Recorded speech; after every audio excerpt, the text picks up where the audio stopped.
Hello everybody. May I have your attention please? May I have your attention please? May I have your attention please? Thank you, and on behalf of Lapine Essendon and the family, welcome to the celebration of life for Jeanette today. Just a couple of housekeeping things. One, we know that COVID still exists, and thank you so much for abiding by, and I can look around the room and everybody has their masks on. It is a requirement of this site that everybody has their mask on in the tent and also inside until you start eating and drinking, and anywhere outside that's okay. Today is being live streamed to family and friends who couldn't make it today. And again, thank you on behalf of the family for coming. We do have extra seats at the front, so family members, if you'd like to come forward and take the front lots of seats, and those who would like to sit that are at the back, there are seats still available throughout the marquee, so please come forward. We are on track for starting on time today, so the streaming has actually started, and the team here have images going out to those who are out there watching online. So very shortly we will begin the service. So for those of you who would like a seat, there are rows and some gaps with seats. If you'd like to come forward, if you'd like to have a seat, you could do so now before we begin.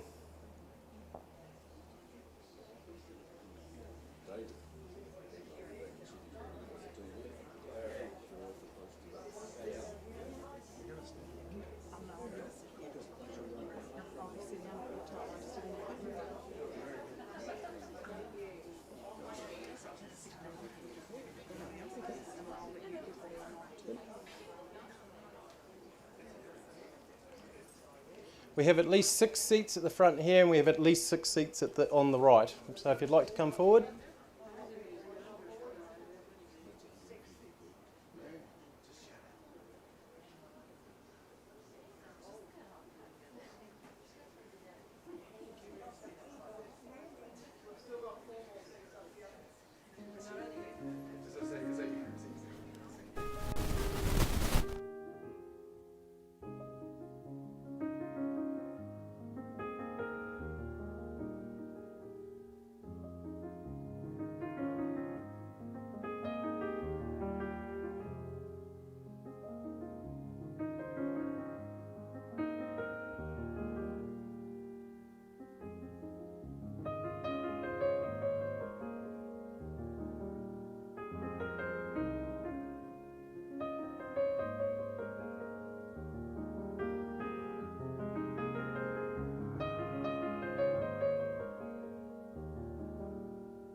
And on that note, folks, if you could be so kind as put your hand in your pocket and take your phone out, and please turn it off or on flight mode, thank you.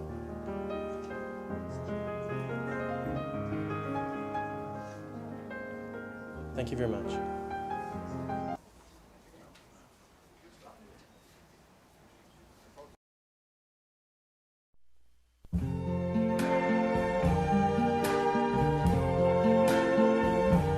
I see trees of green, red roses too.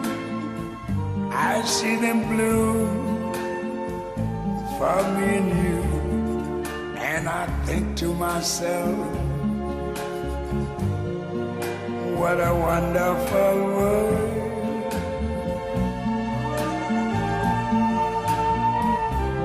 I see skies of blue and clouds of white, the bright blessed day. dogs say goodnight, and I think to myself, what a wonderful world.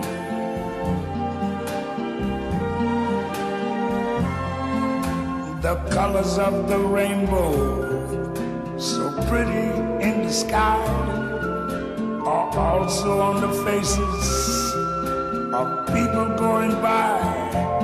I see friends shaking hands, saying, how do you do? They're really saying, I love you. I hear babies cry, I watch them grow.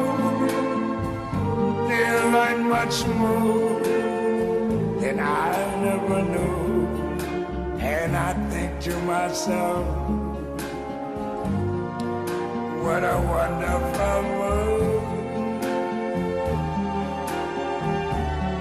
Yes, I think to myself, what a wonderful world.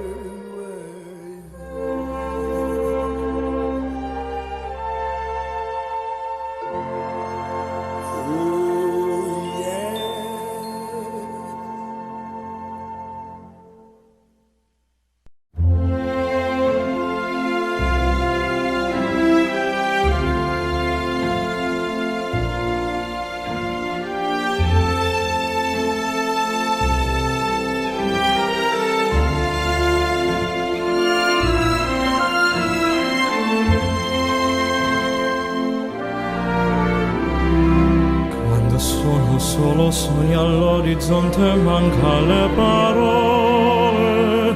Sì, lo so che non c'è luce in una stanza quando manca un sole.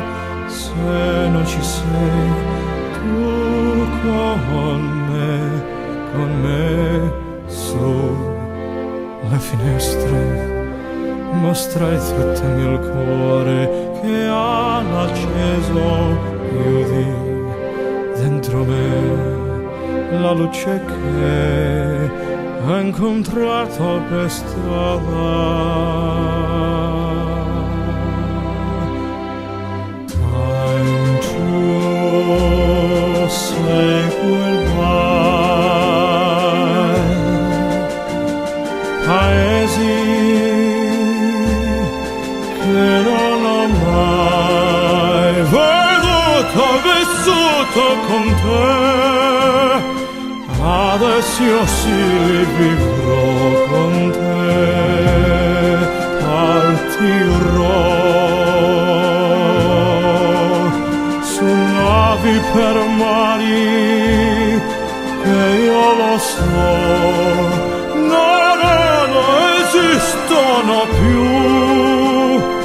It's time to say goodbye. Quando sei lontana sogna all'orizzonte, manca le parole.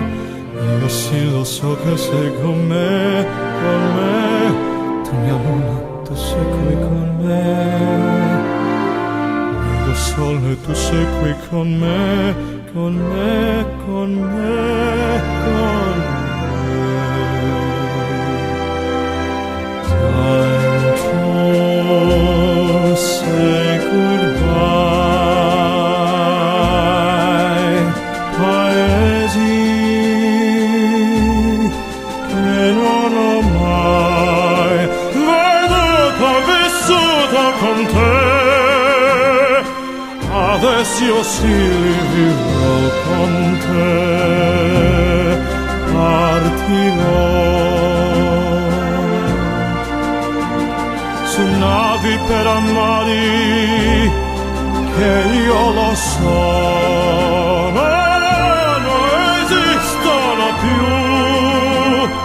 Con te io li vivrò, con te partirò su navi per mari che io lo so più. Con te lì vivrò.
There is a story behind everything. How a picture got on a wall, how a scar got on your face. Sometimes the stories are simple and sometimes they are hard and heartbreaking. But behind all of your stories is your mother's story, for hers is where yours began. These words written by Mitch Albom are so true, as today we say goodbye to a very, very much loved mother, grandmother and great-grandmother, Janet Nee.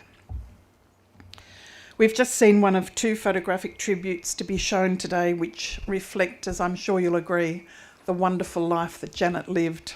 Lovely to see her smiling face. Each is set to music that was on Janet's very own playlist. And having only recently discovered Spotify myself, I'm so impressed that she even had a playlist.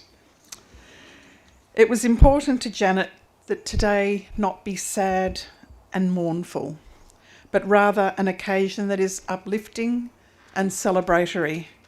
She most certainly lived a life that was worthy of celebrating.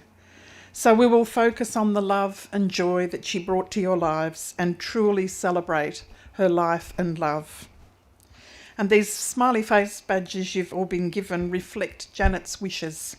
She bought them a long time ago, knowing that one day they would be worn at her funeral. Good afternoon, my name's Elly Foster. I'm a civil celebrant, and along with my colleagues from Lapine Funerals, we are so very privileged to be asked to conduct this service for Janet. On behalf of Don, Jennifer, John and Peter and the extended family, I warmly welcome you all as we celebrate the life of dear Janet. I thank you most sincerely for taking the time to join us in this tribute as we say goodbye to her, and also especially welcome those joining us via live stream, especially Janet's son Peter and his family who are interstate. The entire service is being held here, and at the conclusion, you're invited to remain and join the family for light refreshments. I'm sure you will all have your own special memories of Janet, so please take this opportunity to share them with her family and each other.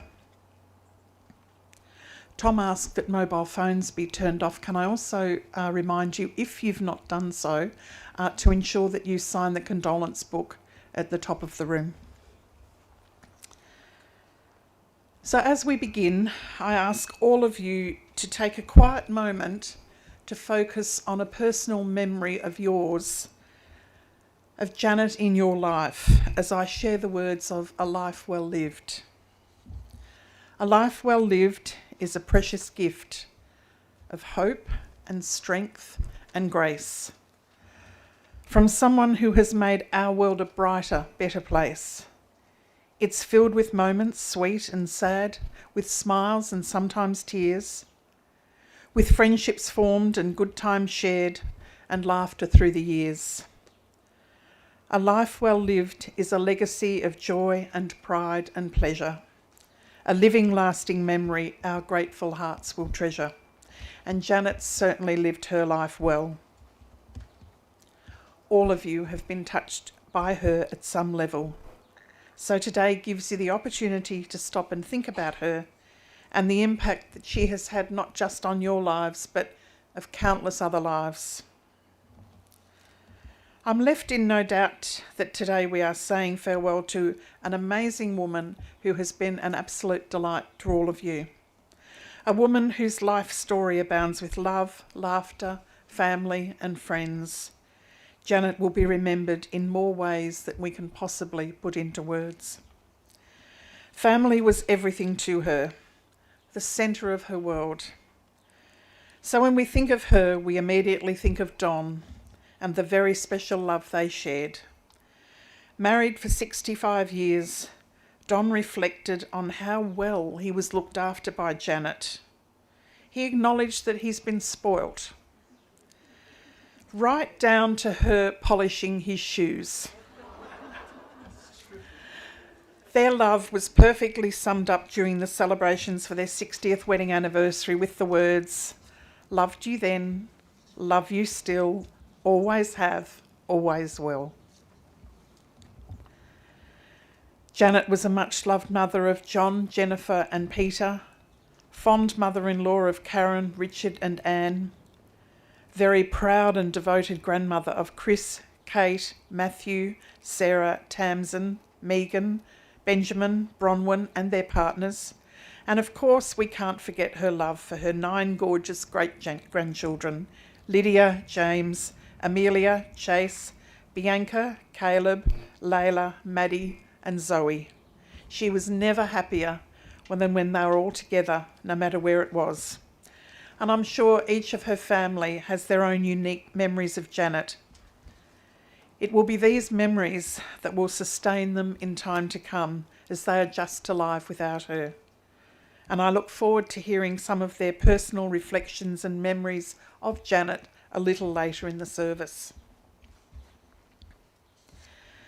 The pages of our lives are invariably include comedy, drama, joy, sadness and happiness, and this is exactly how Janet's life was written. And each of you who knew her has contributed to her story. As mentioned, we will hear tributes from Janet's family, but before we do, let me share a brief overview of her life story taken from memories of her family. Janet Noel Nee, and we have to say Noel very quickly because she never ever liked the name, was the youngest of 2 children born to Nancy and David Robertson on the 4th of April 1935. Her younger brother John was very special to her, and she has loved him all of her life. The family lived in a new estate in Essendon, and Janet was educated at Penley and Essendon Grammar School, where she remained for both her primary and secondary years. Penley was a very special place for Janet, and 60 years on, a group of her school friends, now known as the Golden Oldies, still meet every couple of months at the Botanical Hotel in South Yarra for lunch or to celebrate special milestones. As members of the Penley Grammarians alumni, they were also regularly recognised at many events or celebrations at the school. What a wonderful accomplishment to share such enduring friendships over so many years. On leaving school, Janet trained as a nurse at the Royal Children's Hospital, which was then in Pelham Street, Carlton. Her main interest in life, apart from family, was sport. She was an excellent sportswoman and one who was extremely competitive. She especially loved tennis and played regularly on the local courts. Fortuitously, there was a young man there by the name of Don Nee, who was playing at the same time. Janet caught Don's eye. They got on very well, and they were married on December the 6th, 1956, the Olympic year, and so began an exceptional life together. As was the tradition during those times, Don was the breadwinner and Janet the homemaker. It was a very happy home where they supported and respected each other. Don spoke last week of the huge support Janet provided through their marriage. When he was working long hours, she would bring a hot dinner down to him at work. She looked after the household with an efficiency that seemed effortless. Don has never written a card or bought a present for anyone. They were invariably purchased, wrapped, and cards written well in advance. She was just so well organised. She had her favourite card shop in North Essendon, which she visited regularly, always purchasing a supply of just the right cards. The births of their 3 children, John, Jennifer and Peter, brought much joy to Janet and Don. Janet is recalled as a firm but fair mother who also had a supply of wooden spoons and didn't hesitate to use them as required, and I understand 1 or 2 may have been broken. The children would invariably be bathed and dressed for bed when Don came home from work, and although not a spectacular cook, she was more of a basic cook. She was renowned for her roast potatoes, and her pasties were a triumph, with her children arguing over who would get the extra ones. Janet loved to keep busy, and supporting her children in their interests, usually involved being part of a committee or a mother's club. She continued playing tennis throughout the years, in fact, right up into her 60s. But her happiest place was at Airies Inlet, where Don's parents had a beach house, and she and Don built not one, but have built 3 houses down there over the years. Memories abound of long summer holidays with everyone down at the beach daily, just having the best time all together with family and friends. Jennifer recalls them cooking for 16 or 17 people every night, but Janet revelled in the fun of it all. The original house had no shower or toilet, so the kids spent all day in the sea. Janet providing camp pie sandwiches every single day for lunch, and not letting anyone go back into the water for the obligatory hour had passed after eating. Arnott's assorted biscuits were the afternoon tea of choice, plain, not cream, I understand, and lashings of zinc cream were spread over the children's faces. Loving the water so much, it is no surprise that Janet adored fishing and once again was very good at it. Her specialty was catching marlin, whether in Cairns, at Glacier Bay in Alaska, or in Noosa, where she was featured on Channel 9 after catching the biggest marlin ever. In the late 60s, Janet and Don bought a business which fuelled planes at Essendon Airport as well as the oil tanks for residential heating. It was a massive undertaking, but it was a very successful business, with all hands on deck through the family, every night mapping the next day's delivery route. Another example of Janet's unwavering support. Although people often thought Don was the boss, if Janet was really unhappy about something, she would draw the line, and it just didn't happen. Kind, genuine, down-to-earth, gregarious, and a much-loved lady, Janet lived a happy and full life. She so much enjoyed looking after people, especially her family, and always recognised occasions, not least of all those of her grandchildren. She made each of them feel special and invariably treated them, usually to dinner out to celebrate an occasion or an event that they were part of.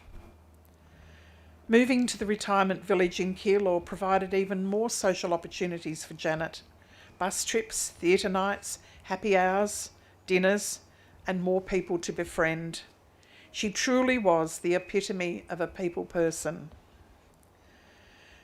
Janet's support of Don continued through his many years of involvement in Rotary. She loved both the social and the service aspects. Her time as a probationary officer was another way in which Janet gave back to the community. She spent time giving out food vouchers as part of her service, but she was no pushover. If someone arrived with expensive trainers on or a new tattoo, they wouldn't get a voucher. But on the other hand, she enjoyed helping people really in need stretch their finances by teaching them about soups and cooking fresh, inexpensive food. Always beautifully groomed, Janet took great pride in her appearance, with fortnightly visits to the hairdressers and very definite ideas about what was appropriate wear for any occasion. Jennifer recalled that her mother would never be unkind, but you always knew what she was thinking or how she felt about something. And for someone of her years, Janet was quite the social media expert. She loved her iPad, Facebook, Instagram, known as Instagranny, I understand, as a whole new world opened up for her. She would be up until all hours sending and reading messages, and also constantly listened to talkback radio.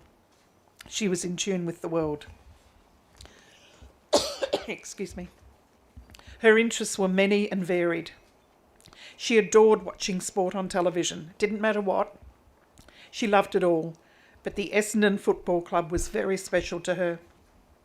She loved reading biographies, the Moonee Valley races, live theatre, travelling with friends, the regular dinners out with old and new friends, and her garden, taking great pleasure in seeing things grow and flourish. Janet's passing at Sunshine Hospital on Sunday the 4th of July brings to an end a life so very well lived. She truly was one of life's special people, and you will all certainly miss the love and happiness she brought into her wide circle of family and friends. I'd now like to invite her daughter Jennifer to come forward with her tribute.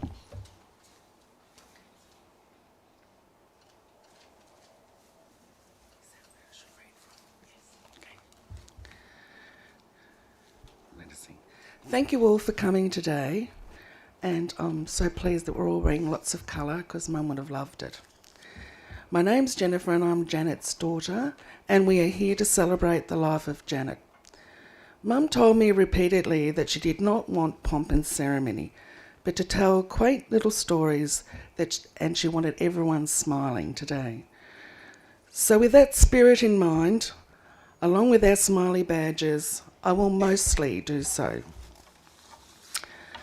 Mum was a warm, compassionate and vibrant woman who always went out of her way to help others, no matter what. She was a proud and dignified woman who had a passion for life. She had a wonderful sense of humour which endeared her to everyone she came in contact with, and it's a great testament to her nature that she formed so many long-lasting friendships over the years. So many of you are here today. Mum was brought up with traditional values and sort of learnt the skills that a woman of her era should do. Cooking, yes. Sewing, what's that? Knitting, definitely no. And embroidery, well, that's a foreign language. But she was very good at sport, especially tennis and football. Mum could kick a football better than most of the boys she knew.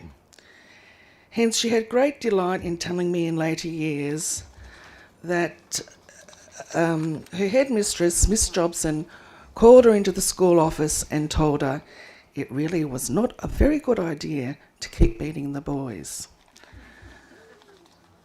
Mum was at school when she was courted by Dad, and he used to pick her up from school, in a car no less, and took her home. Hence, when I was at school and the boys wanted to drive me home from school, Mum flatly refused. So, Dad, I often wonder what the hell you got up to on your way home from school. When Mum she left school and she went on to be a nurse at the Children's Hospital, specialising in cooking, looking after seriously ill children. So, as a consequence, all my life, she loved it when we were sick. Cuts, bruises, blood was even better. We were bandaged from head to toe. The care and the pampering was really good, like really, really good. And it was absolutely wonderful, so much so that my brothers and I used to fake being sick just to get the attention. Mum was also very competitive at tennis, and during our younger years she played midweek ladies tennis on a Thursday. That was her day off, and we would come home to the waft of the Radox bath salts, permeating throughout the house. We had to get our own dinner, and Mum gave us free range of the kitchen. And I guess that's where my brothers and we learnt how to cook. We made Vesta beef curry and rice, along with spaghetti stew and all sorts of other concoctions. And as a consequence, my brother John is a pretty good cook. Funnily enough, last week when I was talking to Mum, we were talking about funny things and she kept saying to me, "You've always never forgiven me for this." She goes, "Tell it at my funeral." And I said, "Mum, you can't say that sort of thing at a funeral." And she goes, "I dare you to." And I said, Don't dare me, Mum, one of these days I just might. And as unfortunately as things have turned out, well, dare me, Mum, I'm going to say it. When we were young, we lived through the era that you were not allowed to leave the table until you'd eaten all your food, vegetables included. However, Mum insisted on feeding us cod, which we hated. We complained every time. One time the cod must have been bad because we all ended up vomiting our hearts out. Dad came running down the hall, did a sixer, splat into the mess, and the rest is history. And to this day, we've never had to eat cod again. Mum also liked us to get up to mischief. She worried if children were too good or too quiet. They must have a problem, she would tell me. So, hence, we got up to a lot of mischief, but there was a limit. Like the time we got on the garage roof with umbrellas and we're going to do a Mary Poppins and jump off and fly.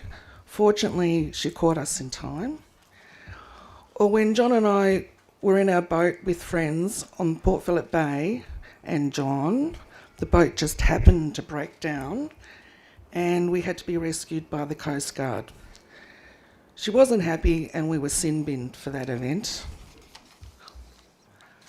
We tested Mum's patience, I know I did, but she always responded with unconditional love. Mum and Dad were married for 65 years. They adored each other and were very, very dedicated.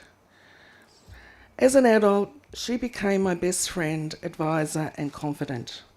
I was loved. We had lots of gossip sessions and laughter together. And of course, when I saw the twinkle in Mum's eye, I knew we were going to get up to absolutely no good. These are some of the silly stories she wanted me to tell with a smile and, wanted everyone to be happy this particular day. As I look around the room today, I can see a lot of other good mums, which Mum always believed. Mothers are the glue of society. Mum kept always repeating that to me. However, to me, my mum was perfect. I was loved. She will be greatly missed, but her memory will live on forever. Thank you.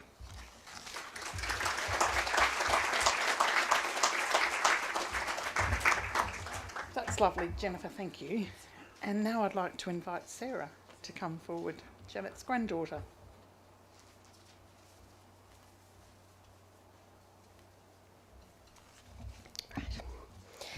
How fitting that Grandma's send-off is at a castle, Overnewton Castle, for someone who was very proud of their Scottish heritage and loved a cup of tea with a Walker's shortbread biscuit.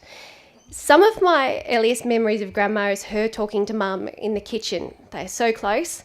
And with Tamsin and I, our relationship with her often felt like she was more like one of our girlfriends than a grandma, someone we could have a great chat with, great insights, and a good laugh. We got her and she got us. Throughout the years, Tamsin and I have often commented on how Grandpa and Grandma are always so interested in what we're doing, and they listen to how we're going and they show genuine care. As a child in primary school, Grandma would always surprise me with the latest edition of Barbie magazine and Disney Adventures magazine in the letterbox, a reflection of the sweet, caring and thoughtful woman she was. Grandma passed away in the middle of the winter school holidays, and at a time of year when Tamsin and I were in kinder in school, if we weren't at Aireys Inlet, we would have most likely been going to the movies with her, to the food court for lunch, and maybe even to the toy shop. She let us do things our parents wouldn't, such as buying rollerblades or taking me to get my ears pierced. She was the best, and it was the piece de resistance to be spending time with her, as she made us feel so special. But when we were at Aireys over the school holidays, mornings with Grandma were fabulous. She'd make the most divine hot and cold Milo, her secret ingredient, a little bit of sugar. She would also have to make whatever dog was there some breakfast, which would be Vegemite toast. And on the topic of dogs, Grandma loved them. She grew up with an Airedale Terrier called Toby, and often when she'd visit the house, she'd bring a bag of treats for whatever excitable dog we had. And in recent years, though she had bad hips, but last year my 4.5 kilogram schnoodle Tilly spent a week with her at Aireys. in October, and Tamsin tells me she had no idea how Grandma was managing to pick Tilly up at all times of day, and they also went for walks around the property, and of course she gave her breakfast. And this was during lockdown, and Tamsin had the privilege of living at Aries with Grandpa and Grandma for several months.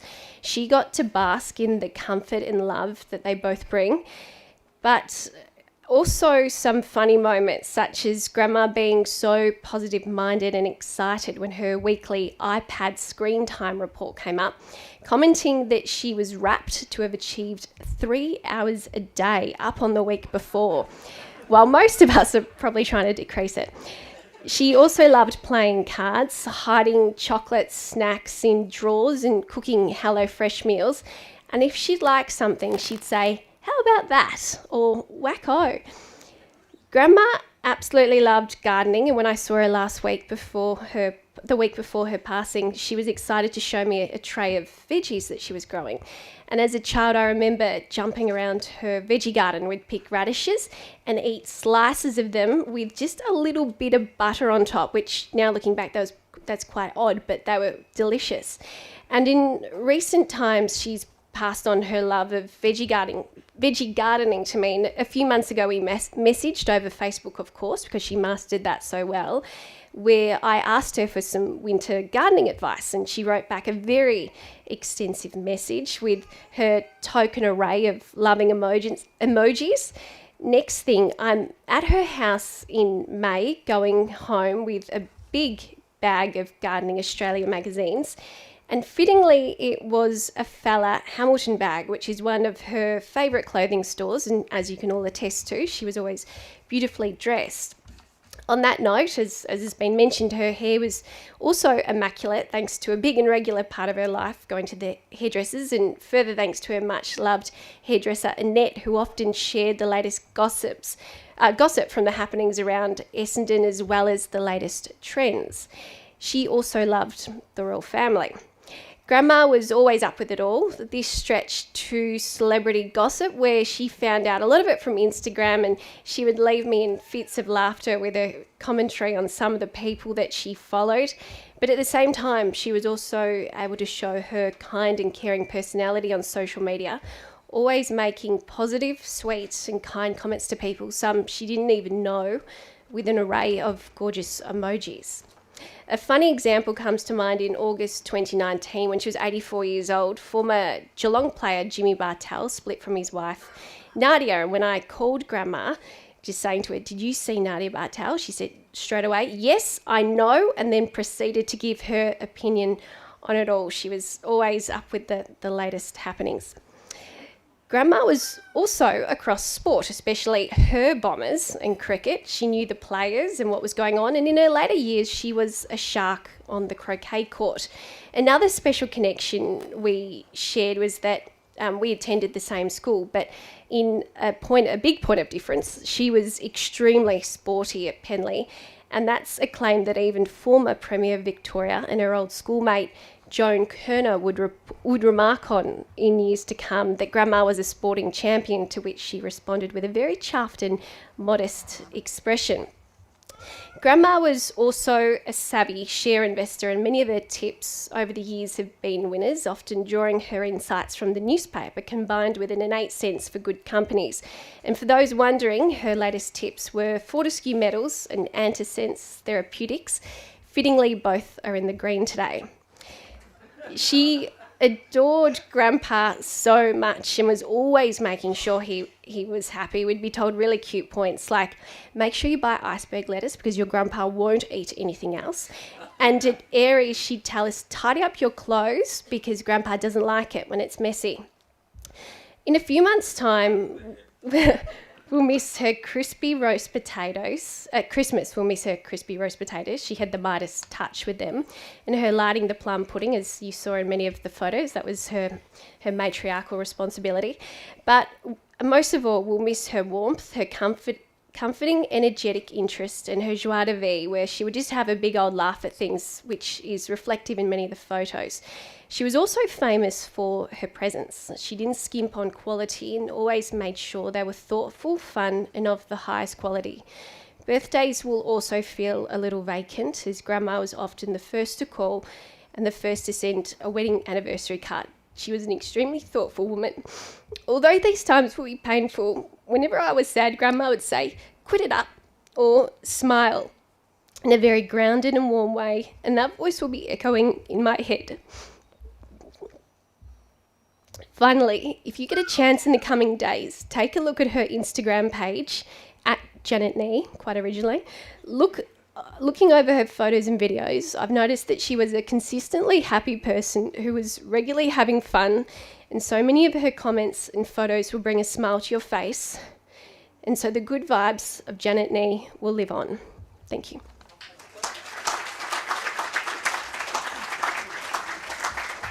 Thanks, Sarah. Another lovely tribute.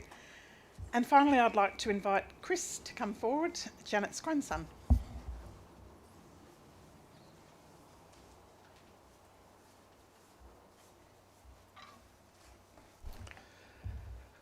I am here today on behalf of the Nee family.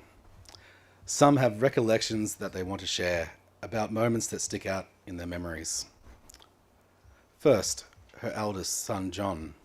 John's fondest memory was when he learnt to fly, but never told his mother. However, one time when he flew up to Shepparton on a delivery, Janet was to be picked up and brought back to Melbourne. There was absolutely no reaction from his mother as John started the plane and took off. She was silent for the entire trip home. Apart from leaving the plane, she gave him the hardest punch in the arm. No words were needed. Each knew what the other was thinking. Janet made her point. Matthew, her grandson, recounts about the passion of sport and that she spent a lot of time with him playing tennis and taking him to tennis practice every week. He also recollects that all summer they would watch the cricket together. Kate, her granddaughter, wanted to talk about their shared love of books. Grandma and Kate both loved to read, and throughout her entire life, Grandma gifted and shared lovely books with her. She remembers happily going to the bookstore together as a little girl, and Grandma helping her choose out books, and nurtured a genuine love of reading in her. I now have a message prepared by her grandchildren living in Queensland.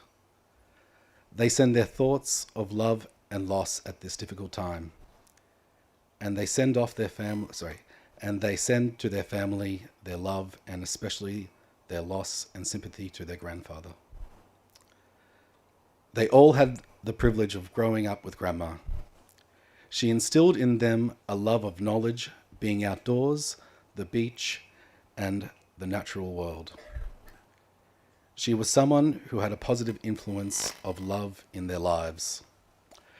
Benjamin, Megan, and Bronwyn, their partners Emma, Philip, and Stuart, and great-grandchildren Madison, Caleb, Zoe, and Layla. Whilst remembering the fun times, this doesn't overshadow their loss and grieving at the sad moment.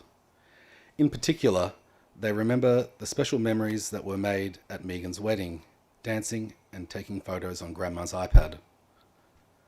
They fondly remember walking along Eastern View Beach and collecting shells with her and listening to many stories about Aries. Thank you for all the treasured memories, Grandma. We love you and miss you always.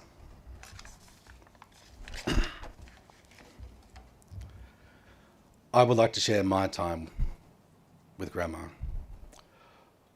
While living up the road from her, I would pop in after school on most nights. That house was like a second childhood home for me. But the most predominant thing that pops in my mind are life skills.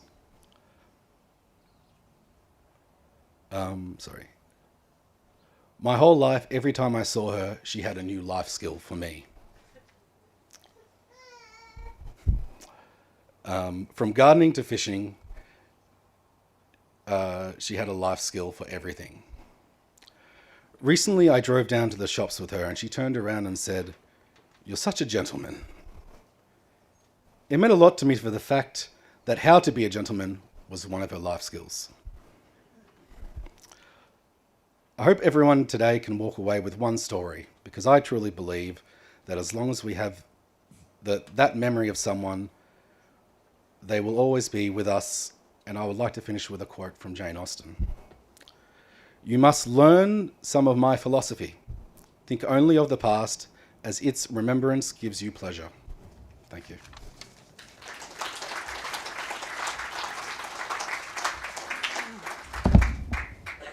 What lovely tributes. Thank you to the three of you.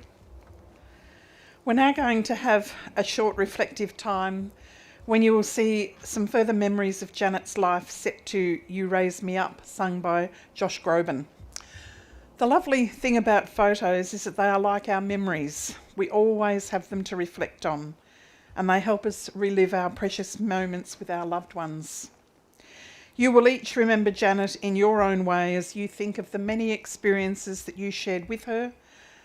So sit back and enjoy the images which have been captured over the journey of her life.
When troubles come and my heart burdened be, then I am still and wait here in the silence until you come and sit a while with me.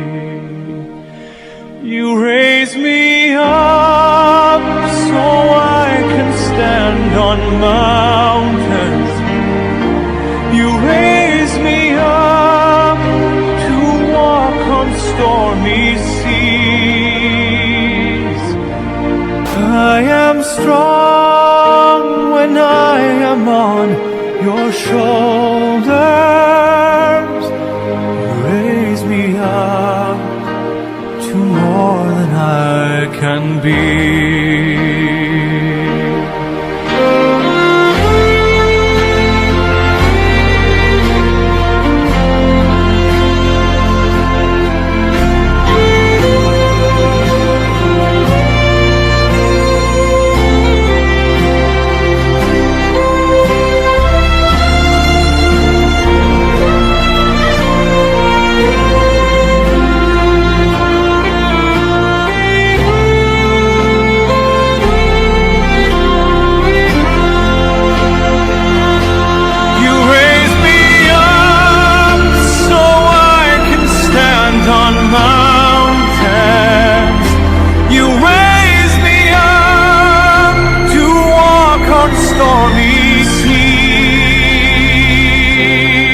I am strong when I am on your shoulders. You raise me up to more than I can be.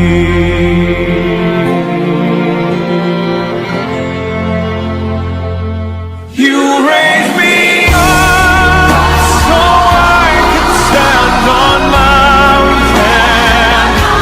You raise me up to walk on stormy seas. I am strong when I am on your shoulders.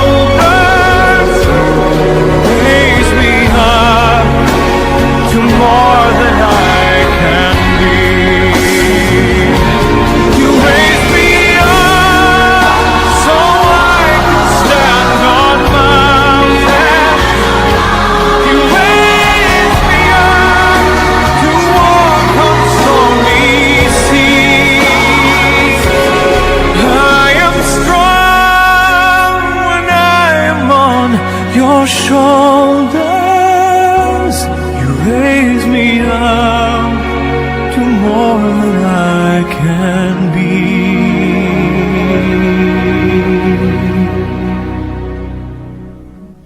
You raise me up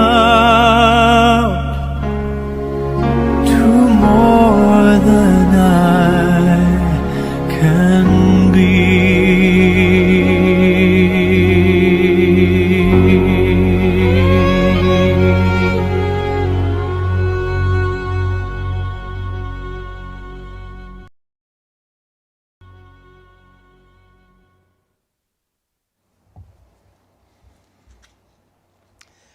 The eulogy and tributes you have heard today could not possibly cover all of the aspects of Janet's life. The death of a loved one is a difficult time to navigate, and everyone has their own way of dealing with it. But if you hold on to all of the memories, the celebrations, the joys, the sadness, the love, the pain and the fun, they will ensure that you will always have Janet in your life. And the following words by Janice Ross may well express Janet's final message to you. It's called My Life Here. Although my life here has come to an end and you've come to say goodbye, I will always be standing beside you, so please don't be sad and don't cry. I know that you all now are grieving and the pain in your heart so real. Just remember the things that you gave me, to love, to be loved, and to feel. I just don't want to be remembered with sadness, with hurt and with pain, but to hear you talk of the things we shared and to see you all laugh again. Just remember me for the fun we had and remember the good times we shared. Remember the ways that I loved all of you and remember always I cared. Please give strength to each other, enjoy life and carry on. For while I'm in your thoughts and prayers, dear friends, you know that I've never be gone. Family and friends, I remind you that you are invited to move into the reception area at the castle to my left at the conclusion of the service. The family are going to say their final goodbyes to Janet immediately after we finish, so they will then join you for light refreshments, so you can all have a chat about your memories. As a mark of respect, if you are able to, could you please stand as we say our final goodbye to Janet?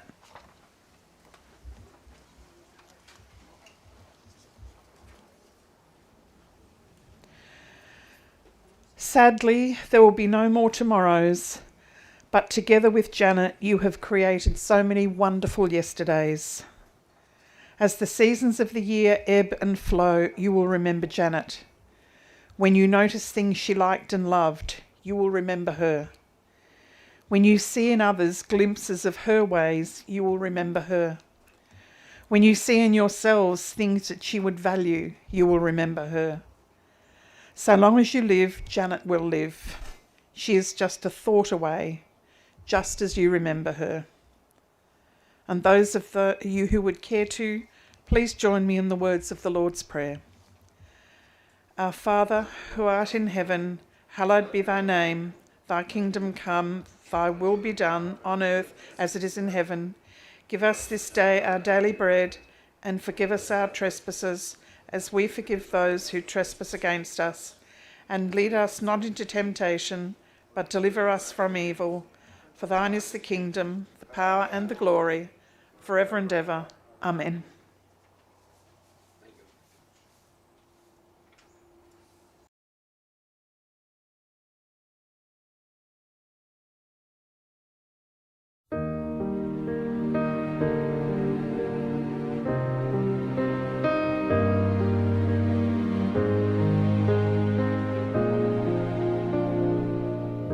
I dreamed a dream in time gone by,